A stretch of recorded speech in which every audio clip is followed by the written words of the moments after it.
Part 11, a reading of Passport to Magonia on UFOs, Folklore, and Parallel Worlds, Jacques Vallée.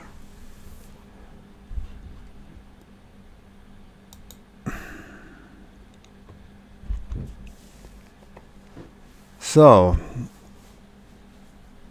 nurslings of immortality. They are fairies. He that speaks to them shall die. Well, we're going to die anyways, right? I'll wink and choke, and no man their works must I. William Shakespeare, The Merry Wives of Windsor. They speak in the language of the earth. They know all about the past and future of the human race, of any human being. End quote.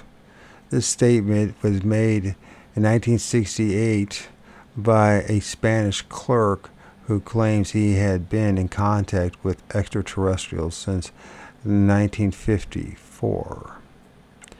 The inhabitants of Planet Wolf, like the dog or the canine wolf, 424 are among us in human form and with false identities. They are far superior to us and very peace-loving. I am in permanent contact with them. They either write to me or call me. We have meetings. How did he contact these superior entities? It seems that in 1954, a saucer threw a stone covered with hieroglyphics into the University Gardens, Madrid. Fernando Sesma copied the symbols down, and soon two-way communication began. In Great Britain also, fantastic rumors are spreading. British scientists, some people claim, have been contacted by a mysterious source through radio and have become involved in undercover activities at the request of the extraterrestrials. Some of these scientists have disappeared through such contacts, so the story goes, and the extraterrestrials hope to control our history. For what purpose? I myself have received letters from individuals claiming to be members of secret organizations whose headquarters are quite literally out of this world. These correspondents informed me that the purpose of these groups is to prevent mankind from reaching other worlds in space. Of course, other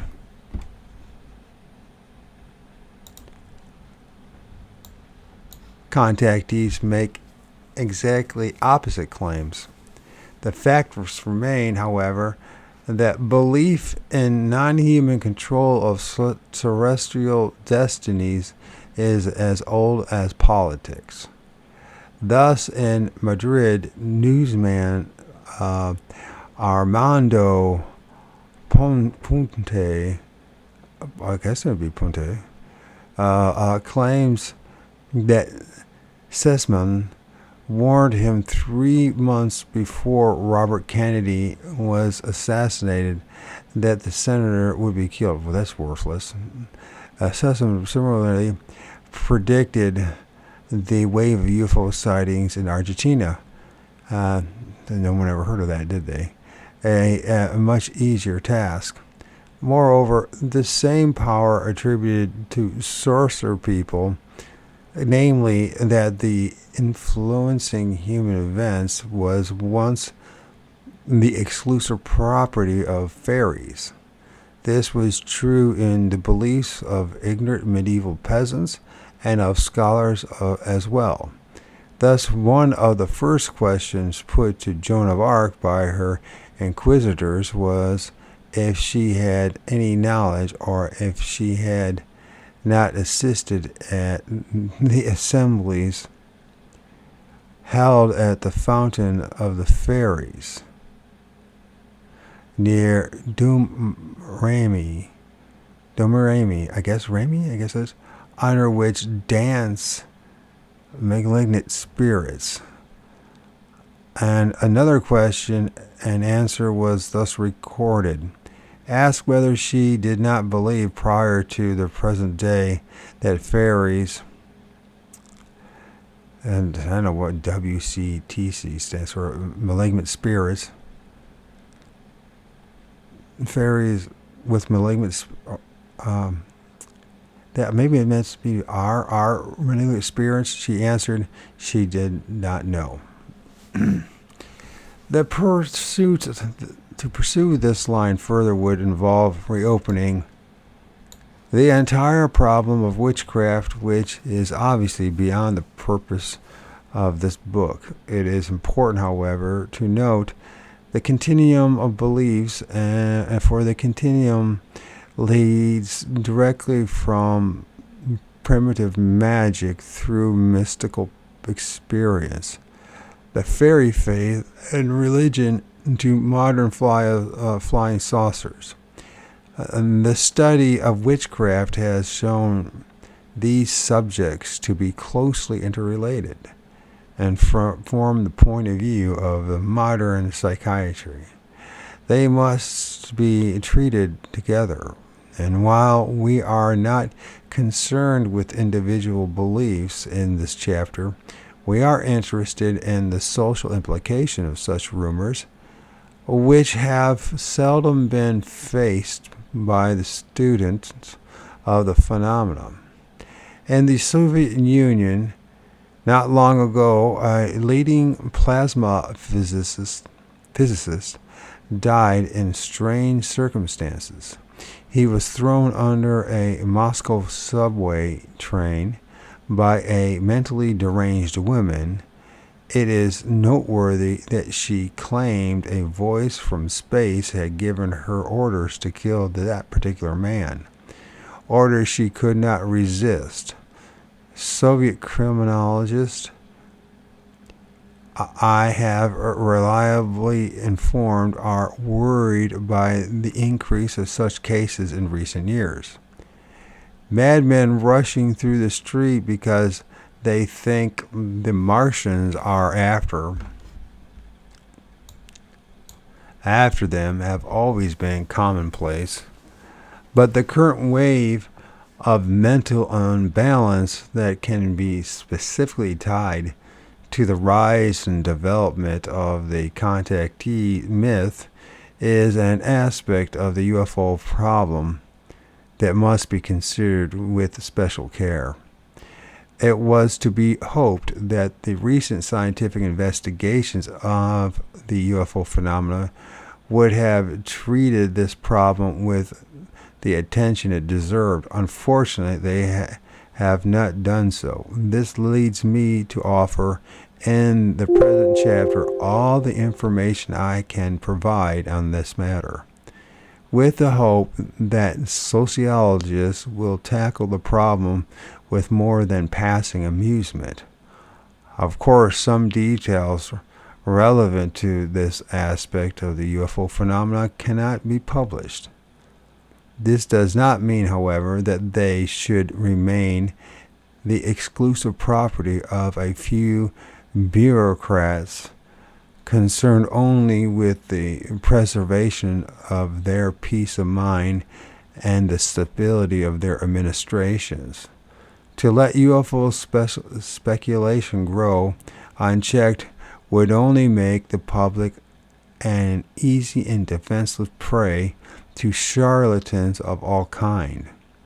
It would mean that any organized group bent upon the destruction of our society could undermine it by skillful use of the saucer mythology.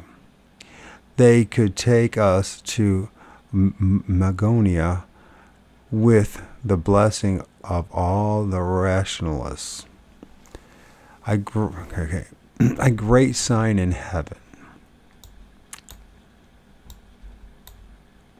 Knock is a tiny village in the west of Ireland, but something took place there on August 21st, 1879, something no student of the human mind should ignore. The weather had been growing steadily worse all the day long. At 7 p.m., rain was pouring down on the village as Archdeacon Kavanaugh returned home. Mary McLaughlin, his housekeeper, lit a good turf fire, and then at 8:30 went out to visit her friend, Mrs. Margaret Burney. I guess that's how you put it. Briney. Maybe that's what it is. As she passed the church, she noticed several strange figures in the field and something like an altar with a white light, but she dismissed the sight from her mind and continued on her way. Rain was still falling heavily, and she was not tempted to investigate, although she did find the matter very strange. Two other parishioners had seen the figures before her and had reacted in similar fashion. Later on, when it was still not yet dark, and as the rain continued,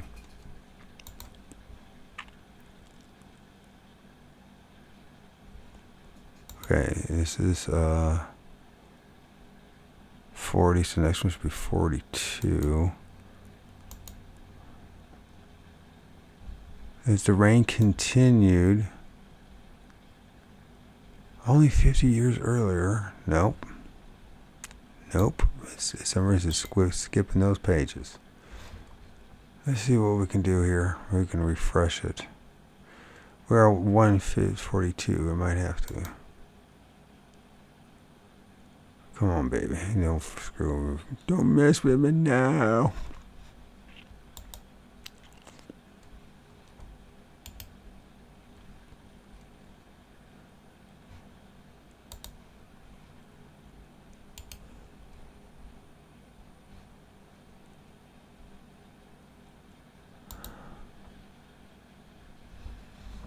Where'd it go?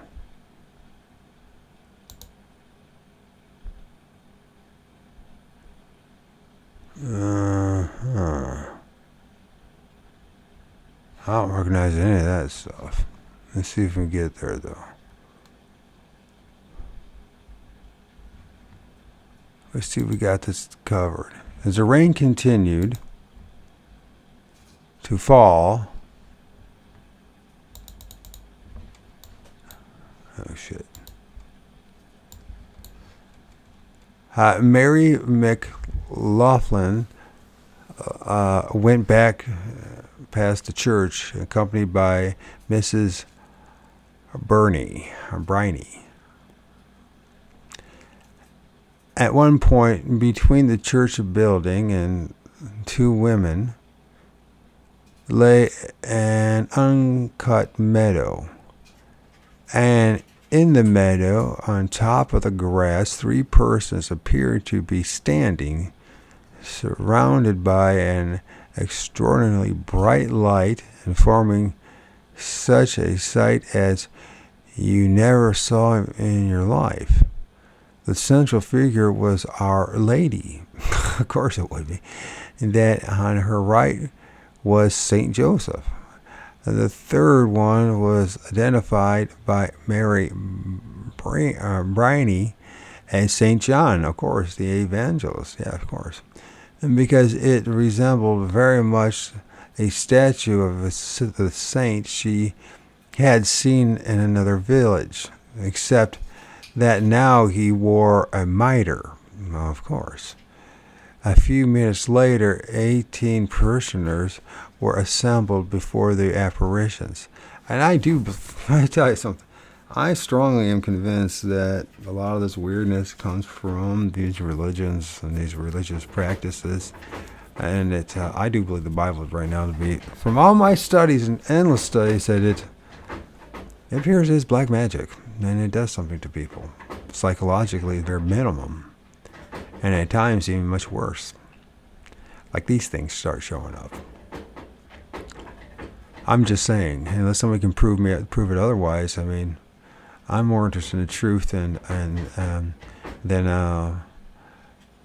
having a following. So I don't know what else to say. I mean, everyone talks about it, but I guarantee when you pursue this, I don't care how weak you are. I mean, I'm weak at a lot of things, right?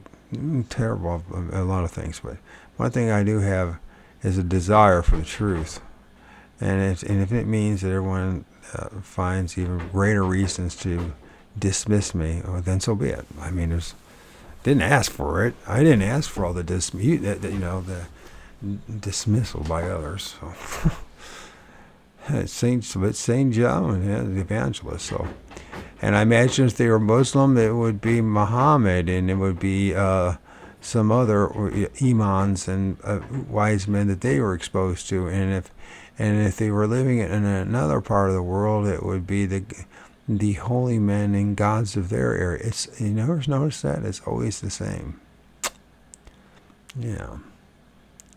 In other words, you're not going to find somebody that was in the middle of, say, some forest and never heard of Jesus or never seen a cathedral or church ever bring up these names of like St. John, Our Lady, I mean, etc. So there's a huge psychological aspect to all this, isn't there? But it's not solely just a psychological. It's not just solely a psychological phenomenon, because we're actually seeing stuff, and it's not our imagination.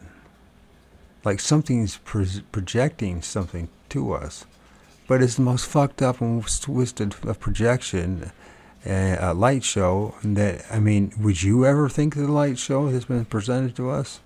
No, I doubt it. You have. It's almost like these things are superior to us. In some ways, they are, as far as the violence, the physical and psychological and spiritual violence. But outside of that, they don't have that great of imaginations. Not to say that we have that much better of it, but I mean, it seems like we have more potential. I mean, at least there's people out there that can, conjure up the Bible or Harry Potter or the Star Wars. I haven't heard any of these things that people have contact with and have intercourse with, and all these physically or spiritually or contactees ever say anything that's useful or brilliant. I mean, it's the same old childish, below fifth grade level of. I mean, it's actually, to be honest with you, it sounds like you're talking to preschoolers. Yeah. Well, let's read this. Take a little break. So then, Saint John the Evangelist, because it resembles very much the statue of the saint that she had seen in another village, except that now he wore a mitre. A few minutes later, 18 parishioners were assembled before the apparitions. When the Dionysius commissaire investigated, I don't know if it's commissaire come on, what is all this typo shit? When the Dionysian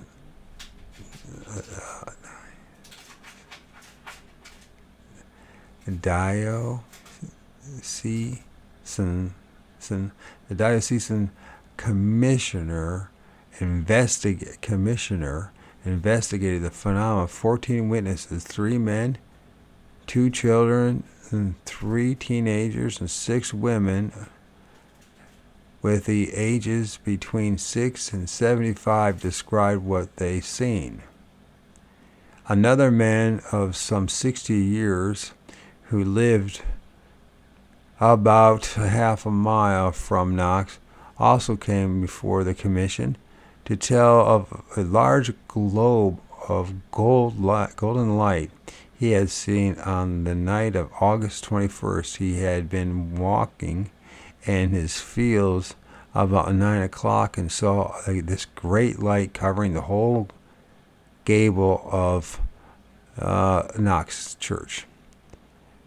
At the time, he thought that someone had been foolish enough to make a fire in the grounds of the church. Next day, when he inquired of the neighbors if they had seen the brilliant light, which was stationary over the church for so long a period the previous night, he was told of the apparition.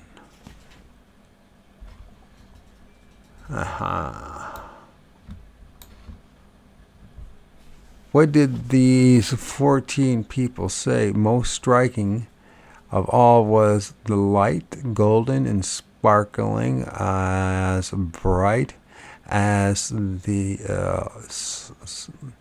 that of the sun that was shining on the south gable of the church. This is reminding me of plasma, what I've seen about plasma. I was changing light. Sometimes it illuminated, but then the sky illuminated the sky above and beyond the church. Sometimes it subsided before becoming again brighter and wider, so that the gable seemed like a wall of snow. Within the lighted area, everyone saw the apparitions. The three figures were clothed in dazzling whites and silver-like garments. Behind them was an altar with a large cross. In front of the cross was a young lamb faced to the west. Our Lady's robe, strikingly white, was covered by a large white cloak that fastened at the throat and fell in apple folds to her ankles. On her head was a brilliant crown surmounted with glittering crosses, and cover of the forehead where the crown fitted the brow was a beautiful rose. Of course, she held her hands extended apart and upward in a position that none of the witnesses had previously seen in any statue or picture. 3 witnesses reported noticing her bare feet.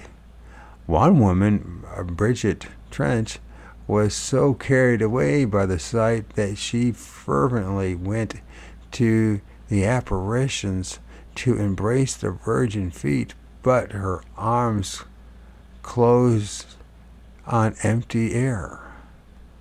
I felt nothing in the embrace but the wall, yet the figures appeared so full and so lifelike and so life-size. This is very important. This is very, especially when we're dealing with Bigfoot sightings. This is very important, what she's just saying here, because I think this is exactly what we're witnessing. We're seeing things that look like Bigfoot, and they're projecting themselves to look like Bigfoot. But you never hear any story of anybody going, yeah, and I went in there and I touched Bigfoot. And I think this was happening. We're seeing these projections, these holograms, these yeah, I think this is happening. I felt nothing in the embrace but the wall. Yet the figures appeared so full and so lifelike and so life-size that I could not understand it and wondered why my hands could not feel. It was so plain and distinct to my sight. And then it also has all this crazy. It's almost like somebody's like trying to. Anyways, we'll move on from that magical spell right there. Bridget also remarked how heavily the rain was then falling, but she added, I felt the ground carefully with my hands. It was perfectly dry. The wind was blowing from the south right against the gable, but no rain fell on the portion of the gable where the figures were. St. John was standing at an angle to the other figures, dressed as a bishop. He was holding a large open book in his left hand. The fingers of his right hand were raised in a gesture of teaching. One of the witnesses, Patrick Hill, went close enough to see the lines and letters in the book. When the parish priest was told of the apparitions, he said it might be a reflection of the stained glass windows of the church, and quietly spent the rest of the evening at home. The phenomenon lasted several hours, their clothes soaked through, and all the witnesses went home before midnight. The next morning, nothing was left to be seen, and that must have sucked being covered in that rain all night. Pretty tough. It also says something about them. If they really spent all that time in the rain like that, they must have really felt like they were seeing something spectacular, huh? Good luck trying to get me to stand in the rain for 3 hours for anything. No. That sounds like misery to me.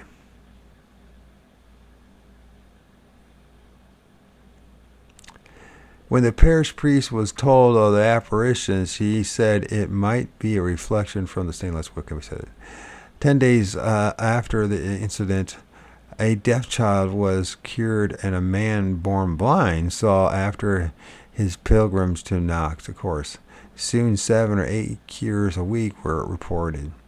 A dying man so ill he vomited blood most of the way while being carried to Knox, and received the last sacraments from the archdeacon. On his arrival, was cured instantaneously after drinking some water in which a scrap of cement from the gable wall had been dissolved. Ugh. All this came at an unfortunate time for the Catholic Church in Ireland. Most of the archdeacons of Kavanaugh's fellow priests doubted and disapproved. The Knox Church had been built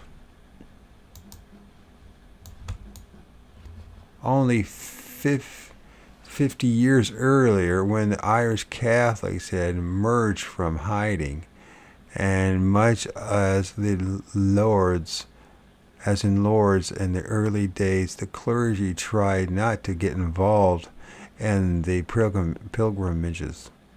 Local and national papers were asked by the clergy to refrain from giving the apparition publicity. While some papers hostile to the Catholicism printed derisive articles about it, attempts to explain the phenomenon by physical means were made. A science professor from Maynooth performed a test for the official commission of inquiry appointed by the Archbishop of Tuam, if that's pronounced right. He used a magic lantern, of course, to project photographic images on the gable wall, and the presence of 20 priests, and testified that the test ruled out the possibility of apparitions had been a product of the photographic hoax. Of course not. A correspondent of the London Daily Telegraph made his own tests at a later date and reported that, however the reported apparitions were caused, they could not have been due to a magic lantern. It is not irreverent to point out the many features in the report are identical to those in UFO phenomena. The strange globe of light of varying intensity, the luminous entities within or close to the light, the absence of rain at the site of the apparition, and finally the alleged miraculous cures.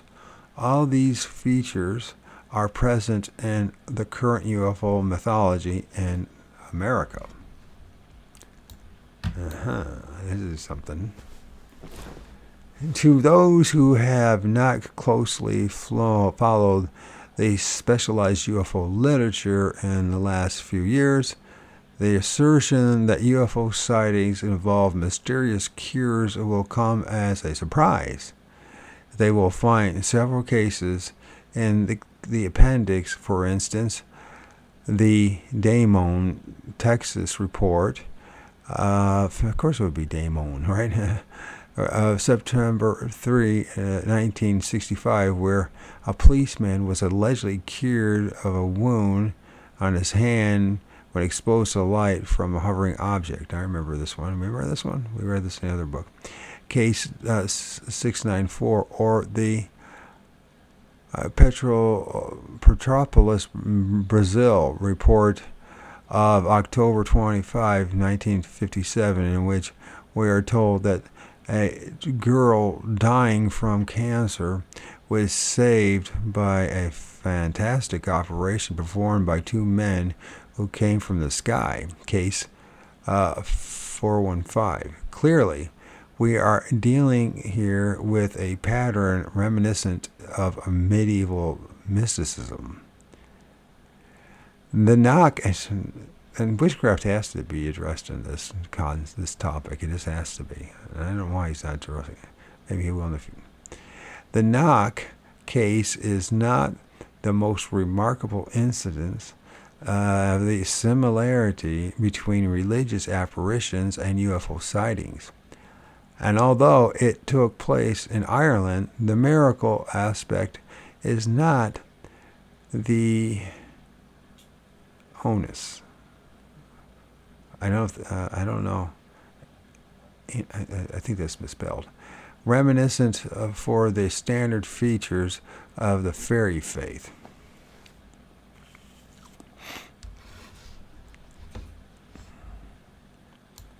I don't know what INOS stands for. Is not the NOs? I don't think that's being spelled right. I don't feel like figuring it out. Anyways, it doesn't matter. An incident occurring at daybreak on Saturday, December 9th, 1531 in Mexico, however, does represent the culmination of all the superstitions we have discussed of tremendous sociological and psychological impact. It has left physical traces that can still be seen and indeed are still an object of much devotion today. On that long ago morning, a 57-year-old Aztec Indian who Nehalatl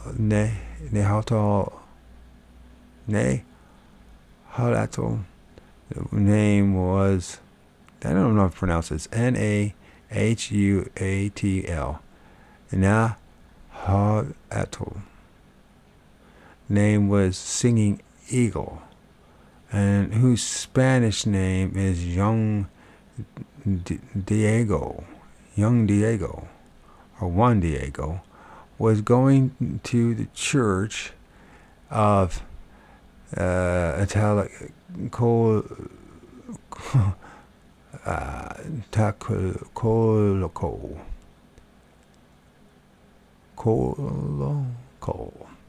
near Mexico City. Suddenly, He froze in his tracks as he heard a concert of singing birds, sharp and sweet. The air was bitterly cold.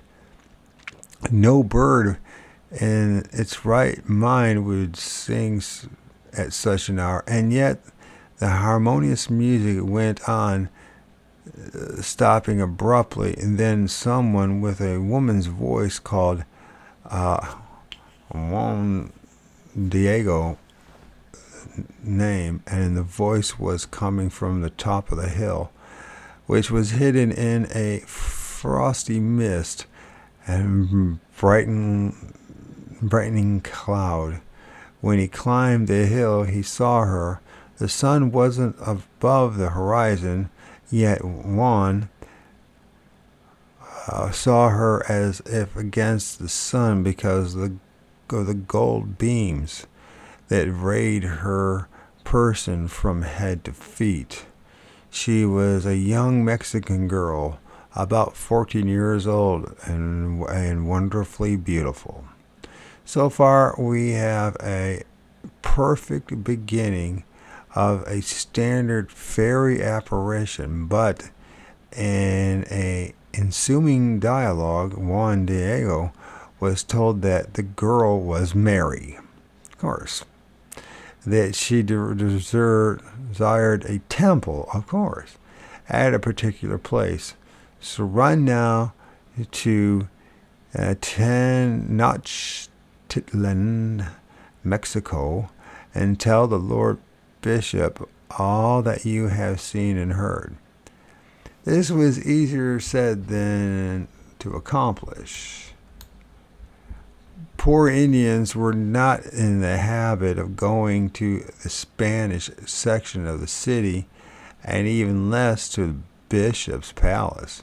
Bravely, however, Juan ran down the mountain and begged Don Fray Juan de Zumaraga, something like that, to hear his story. Naturally, the bishop, although he was kind to the Indians, did not believe a word of his tale. So Juan went back through the mountains and met the lady a second time, and he advised her to send the bishop a more suitable messenger, and he was quite frank about it.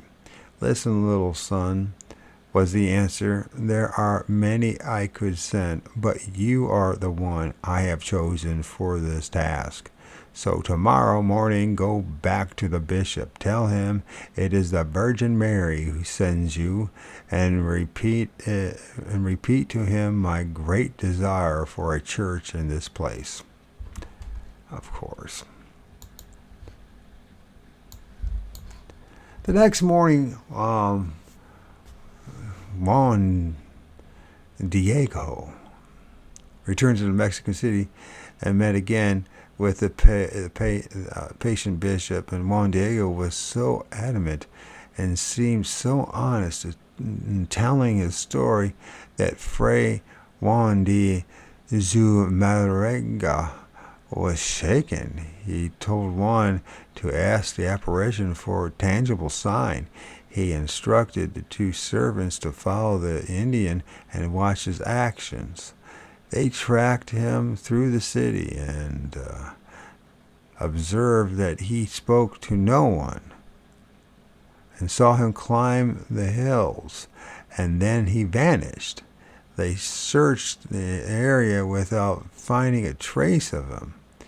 The perfect fairy tale, but Juan had gone to the hill. He gave the apparition the bishop's answer, and she said, "Very well, little son, come back tomorrow at daybreak, and I will give you a sign for him.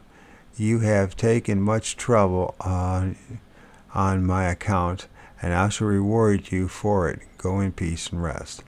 The next morning Juan did not come. His uncle, his only relative, was dying. Juan spent the day trying to relieve his suffering, and left him only on Tuesday to get a priest. As he was running to Taloko, Toloko. I don't know how to pronounce it, man. There's too many crazy. It's crazy. However, the apparition again barred his way. Embarrassed, he told her why he had not followed her instructions, and she said, "My little son, do not be distressed or afraid. I am not here who I am your mother. Are you? I am not here who am your mother. Are you not under my shadow and protection? Your uncle will not die at this time. This very moment his health is restored. There is no reason now for the errand you set out on. You can peacefully attend to mine. Go up to the top of the hill and cut the flowers that are growing there and bring them to me." All right, sure. We could tell one thing about Jacques Vallée. He's Roman Catholic.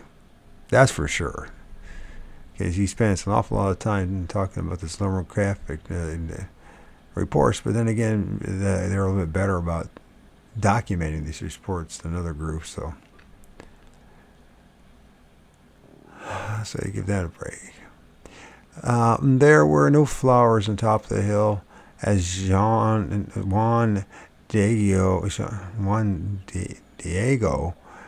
knew very well. In the middle of December, there could be no flower there. Yet, upon reaching the place, he found Castilian roses, their petals wet with dew.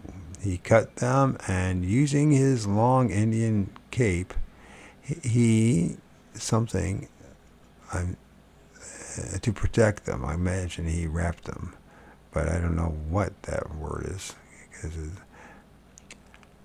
Protected them from the bitter cold and carried them. So I imagine he wrapped them, right? Carried them back to the apparition. She arranged the flowers he had dropped and the wrap, and then tied the lower corners of the whatever behind his neck, so that none of the roses could fall. She advised him not to let anybody but the bishop see the sign she had given him, and then disappeared. Juan Diego never met her again. At the bishop's palace, several servants made fun of the Indian visionary. They pushed him around and tried to snatch the flowers, but when they observed how the roses seemed to dissolve when they reached for them, they were astonished to let him go. Juan was taken once more to the bishop. Juan Diego put up both hands and untied the corners of crude cloth behind his neck. The lopped up fold of the, I don't know, it says like Tilma, T-L, but I can't, it's fell. I don't think that's what it means. I don't think it's there. Anyways, the flowers he thought were the precious sign tumbled out and lay in an untidy heap on the floor. Alas, the Virgin's careful arrangement, but Juan's confusion over this mishap was nothing to do what he felt immediately after it.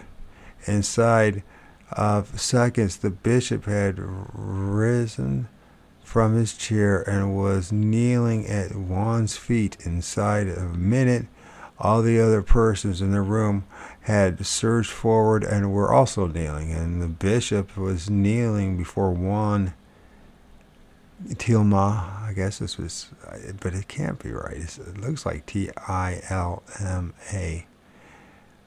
And as Ethel Cook Elliott remarks, millions of people have knelt before it since, for it has been placed over a high altar in the Basilica of Our Lady of Guadalupe in New Mexico.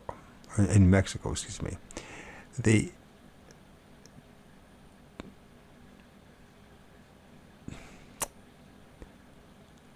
It's not spelled right. I guess it is Tilma.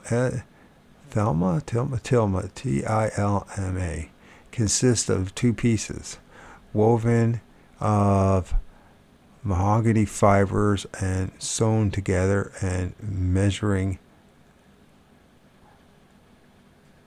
66 by 41 inches. So you gotta have that 66 in there, right? And this coarse material, whose color is that of unbleached linen, a lovely figure can be seen 56 inches tall. Surrounded by golden rays, it emerges as from the shell of light, clear cut and lovely in every detail of line and color. The head is bent slightly and very gracefully to the right, just avoiding the long seam. The eyes look downward, but the pupils are visible. This gives an unearthly impression of lovingness and lovableness. The mantle that covers the head and falls to the feet is greenish blue, with a border of purest gold and scattered through which golden stars. The tunic is rose-colored and patterned with a lace-like, I guess, design of golden flowers. Below is a crescent moon, and beneath it appear the head and arms of a cherubim. In the 6 years that followed the incident, over 8 million Indians were baptized. In recent times, Sonic 1,500 persons kneel before Juan Diego's tilma, if that's what it is, still intact with the image's radiant colors every day. Juan's uncle was cured as he was awaiting the priest, too weak even to drink the medicine his nephew had prepared. He saw his room suddenly filled with soft light. A luminous figure of a young woman appeared near him. She told him he would get well and informed him that Juan Diego's mission. She also said,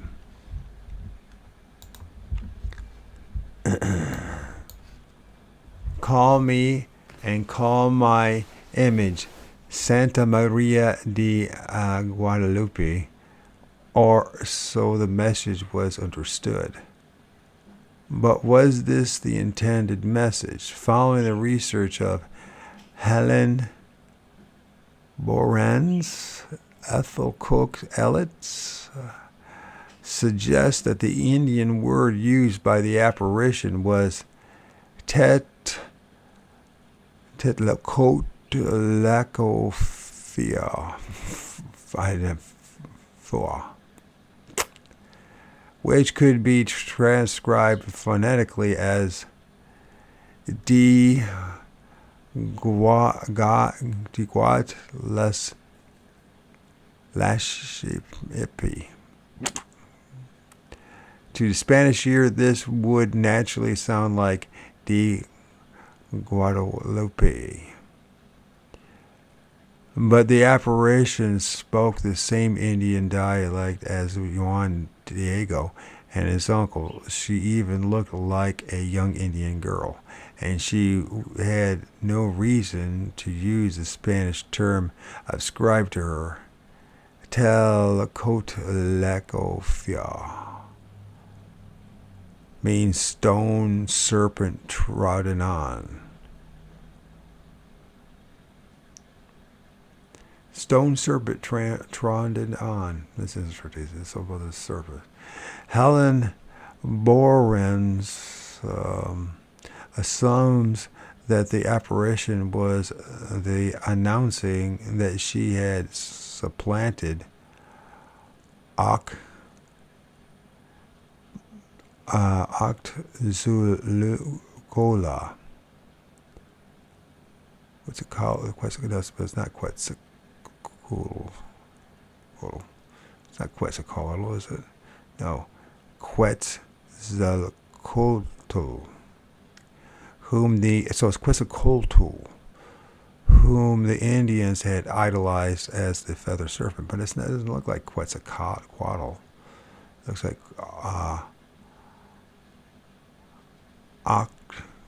Octzulucoatl. It's not quite the same word. This impressive story contains a magnificent symbol. Not only does it bring us back through the stone serpent to the Mayan monuments we discussed at the beginning of this book, but it also reminds us in several important aspects of the many tales of fairies we have reviewed. The mysterious sweet music announcing that the fairies draw near the flowers, roses once again, and that grow in an impossible place.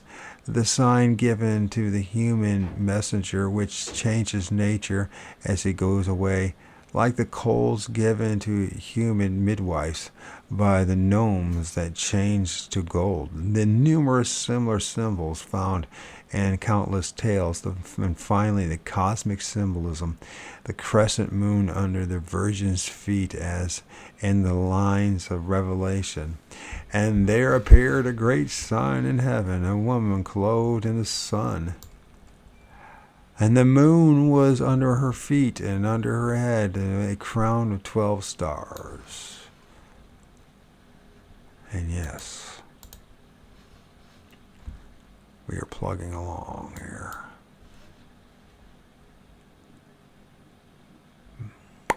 Plugging away, is that what it is? Plugging along? I don't know. Anyways, the next reading will be look, but don't touch.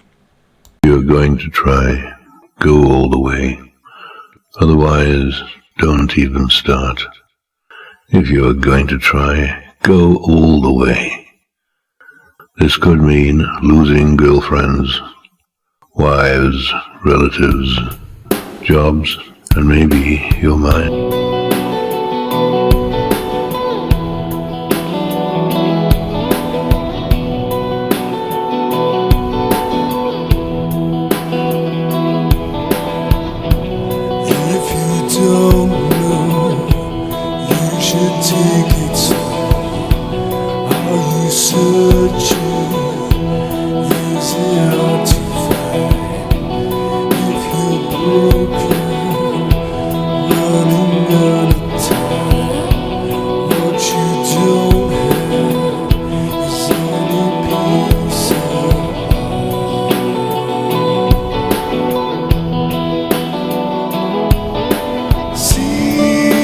Seasons don't change.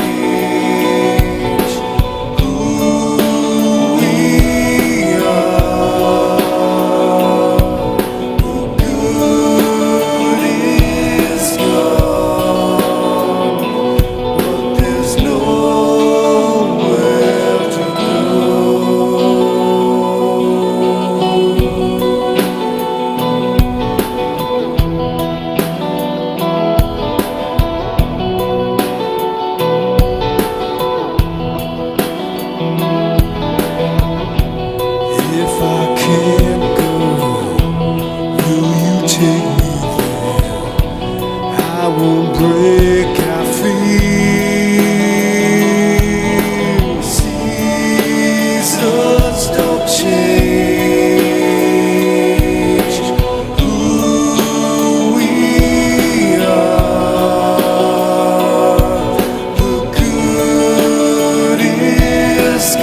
to